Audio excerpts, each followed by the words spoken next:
No one knows how the illusory atmosphere of thought began, or if there was a beginning to it at all. It is said that for millennia, the universal consciousness lay dormant and dreamless. She held it all within her absolute self. One day, in a faraway space-time parallel dream dimension, a breathtaking phenomenon took place. A movement came from within, from the center of absolute awareness. It began to dream, and holographic images started to flourish all around. They began to move and became alive, and some of them became conscious of existence.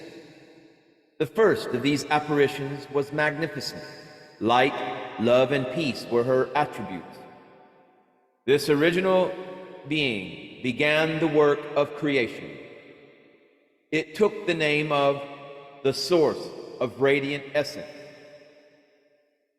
In a far-away moment within chronological time, the dream of universal consciousness stabilized and evolved into the realization, I am.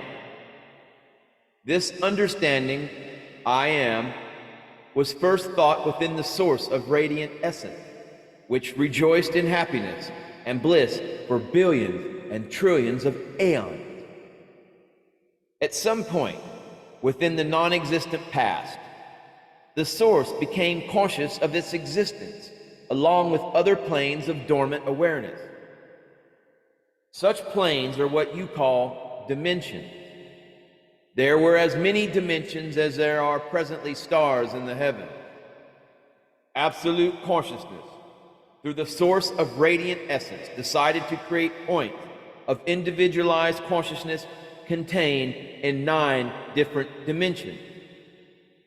The other dimensions continued to exist, but they were not paid any attention since they were in suspended neutral calm. The source continued to create universe after universe in its own image and likeness. And they were universes of radiance.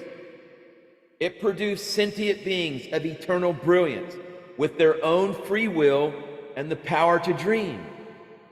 They were and are mesmerizing living entities of pure light.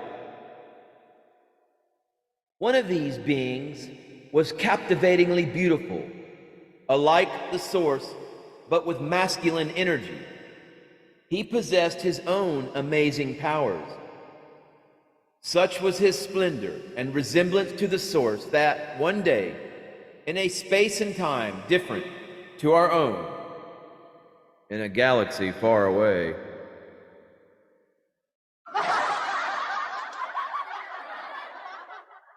he conceived the possibility of aspiring to become the architect of a parallel, multi-level dimensional creation. He proclaimed, I am separate. I am different. I am better. I am I. This was the instant in which the first Akrat ego was born. And this was the moment in which Akrat ego took his heart mercilessly, and made him believe he was separate. Together with the Akrat, suffering and terrible pain were born, and all the 9 dimensions within this great dream trembled with a new virus. The virus of fear.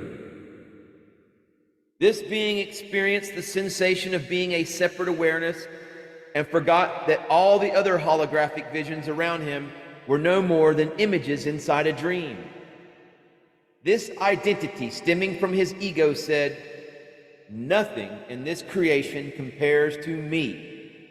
Oh, wait a second. Nothing in this creation compares to me. Thus, he began to forget his own roots, and so he began to suffer horribly.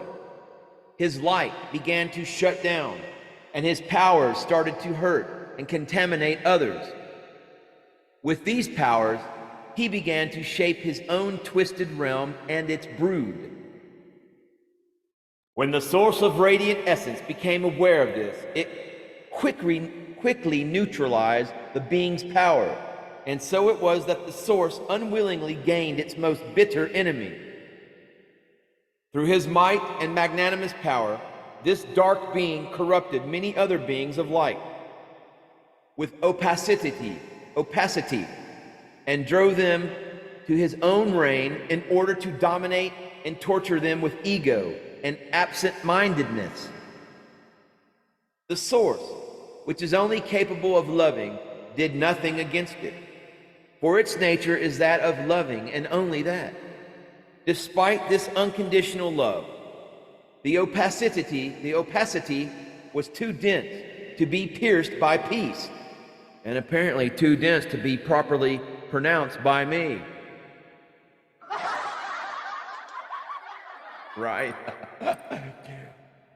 Anyway, the source still continued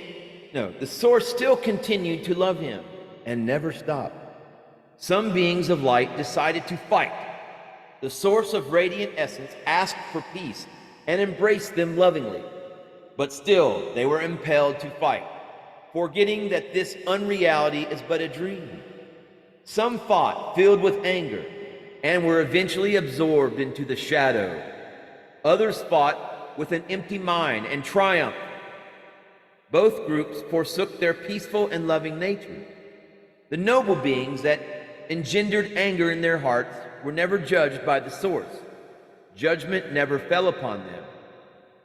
These beings only wished to end suffering, and the abyss of forgetfulness caught them with a strong grip. Lamentably, the fighting brought only suffering to them and left their gentle nature beyond recall.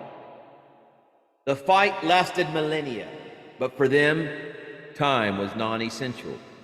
Finally, the source of radiant essence interceded through force, but never, not even for an instant, did it stop loving. However, such was its strength that the shadow and its minions were driven out. Such beings, spawn of the darkest shadow ever to exist, have no realm or living dimension and inhabit the margins between dimensions. Their wretched existence is like that of a virus. The brood of the shadows settled there, but invaded the lower dimensions and decoded the molecular structure of the luminiferous beings of ether, of light, of the ethers. Luminiferous. So it was that ether became merely a light conducer. Ether luminiferous. The third dimension is the most dangerous, since the first and second dimensions are barren and lifeless, but darkness sometimes dwells in the second and accesses the third through pictures, paintings, and mirrors. The light, on the other hand, also has access to these and is used to help humans spiritually.